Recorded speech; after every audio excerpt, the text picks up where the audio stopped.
to the laws of physics. I don't mean your broken desk. I mean the ledger, the trial date, and you showing me the documents. I just wouldn't know where to search for them.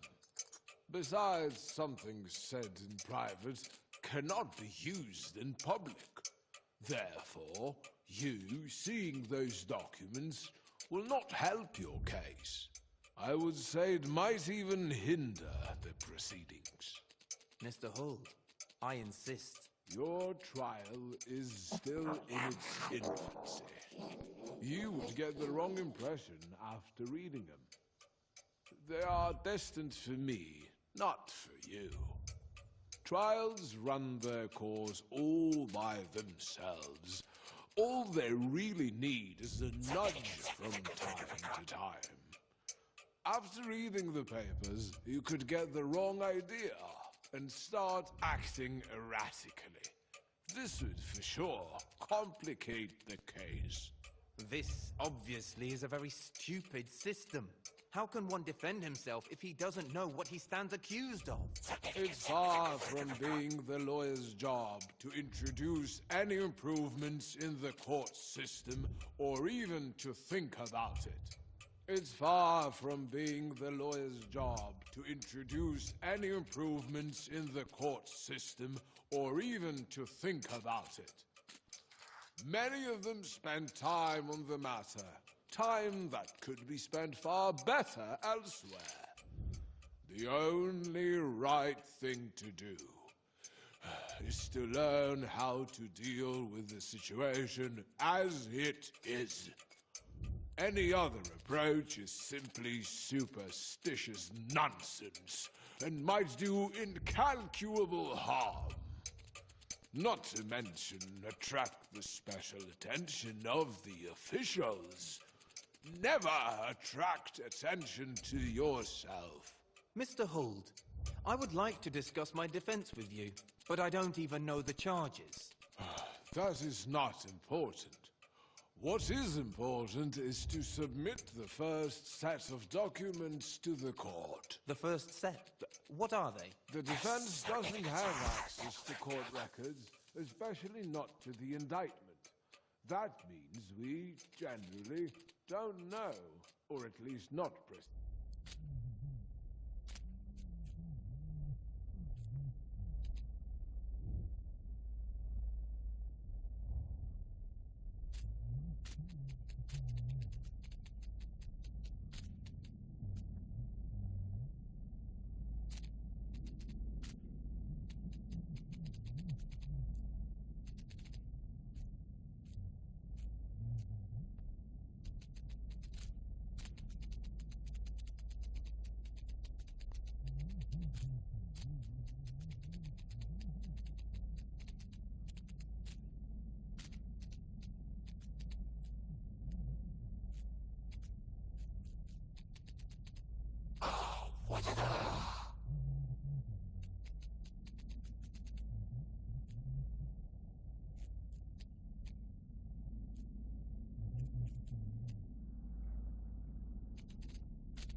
I insist. Oh, it's opening. What do we have here? Oh, a certificate. Related to a trial. We'll leave it for later. Can I see it? No, don't worry. But your desk. It's working. Don't get so excited, Mr. K. Please, keep your composure. Now, let me see. Yes, just what I thought. As we mentioned before, the first set of documents needs to be prepared. This will take some time. So what about me? Should I just wait? That's what many of the accused choose to do in this situation, as your trial is still in its infancy. Hastened action could bring more harm than good. You'll have to excuse me, but I cannot just sit and wait. Patience is a virtue, Mr. K. A virtue much appreciated by the legal system. I suggest you go back to your everyday life at the bank. That is where you were.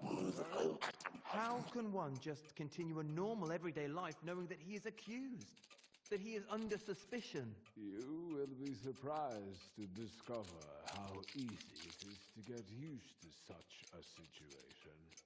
After a certain moment, you won't even notice the ongoing trial. Great. But at least you can tell me when my hearing is, right? Not really. Isn't it written in your ledger? It is. But as your counsel, I can't really tell you. Mr. Holt, I would like to discuss my defense with you, but I don't even know the charges. That is not important. What is important is to submit the first set of documents to the court. The first set? What are they? The defense doesn't have access to court records, especially not to the indictment. That means we generally don't know, or at least not precisely, what the first documents need to be about. Anyway, usually the first submitted documents are mislaid or lost, and even if they do keep them right to the end, rumor says they are hardly ever read.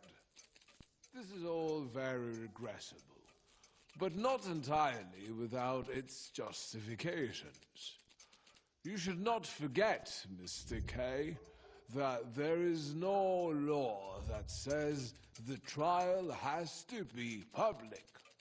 Proceedings are generally kept secret, not only from the public, but also from the accused. Is that even possible? What? To keep the trial secret from the accused? Oh, it's usually possible to a very large extent. This sounds completely absurd. So what exactly is your role?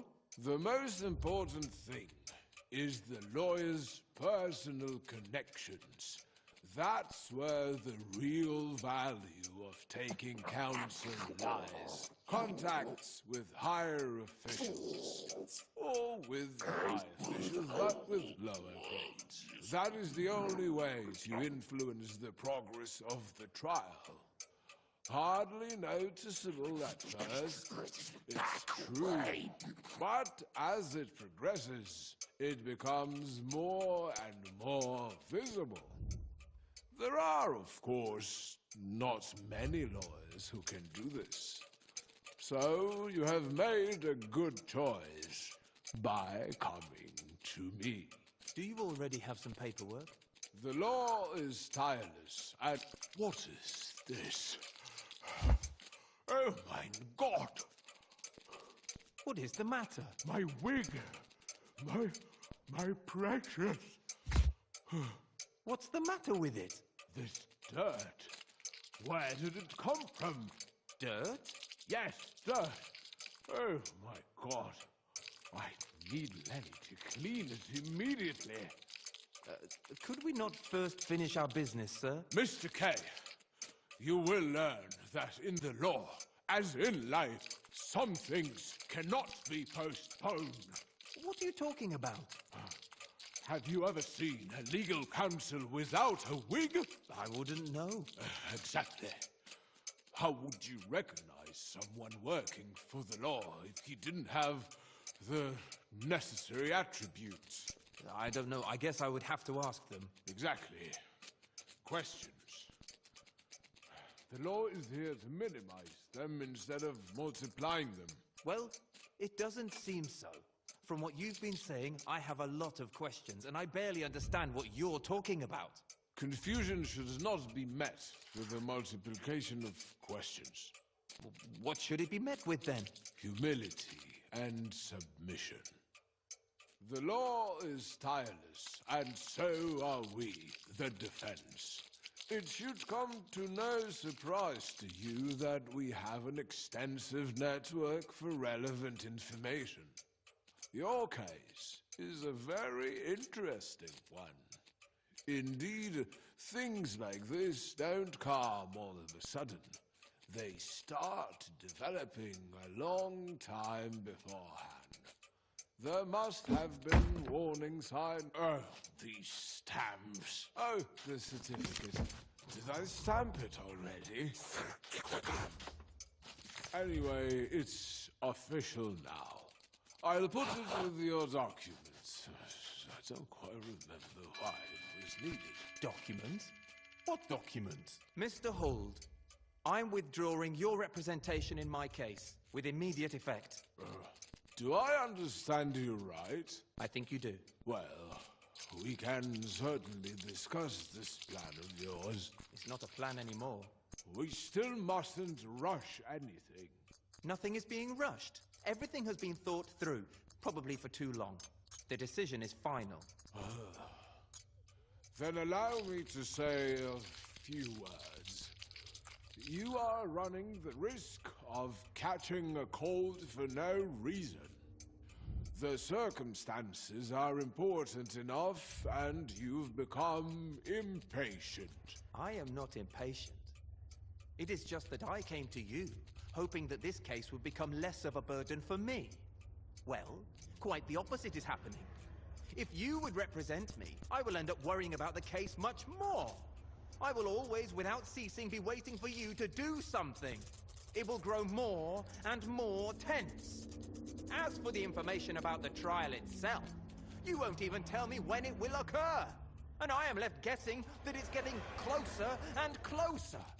After a certain point in the proceedings, nothing new of any importance ever happens. So many litigants at the same stage in their trials have stood before me just like you are now, and spoken in the same way. Then all these other litigants have been right, just as I am. I wasn't trying to show that you were mistaken, but I expected better judgment from you than from the others. I've given you more insight into the workings of the court and my own activities than I normally do. But despite that, you have too little trust in me. You're not making it easier for me.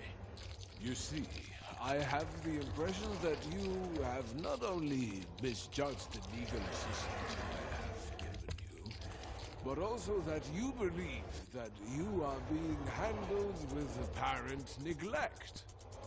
Even that has its reason. It is often better to be in chains than to be free. Mr. Hull, what will you undertake on my behalf if you continue to represent me? I should continue with what I've already been doing for you. And that's just what I thought. You don't need to say another word.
suckers!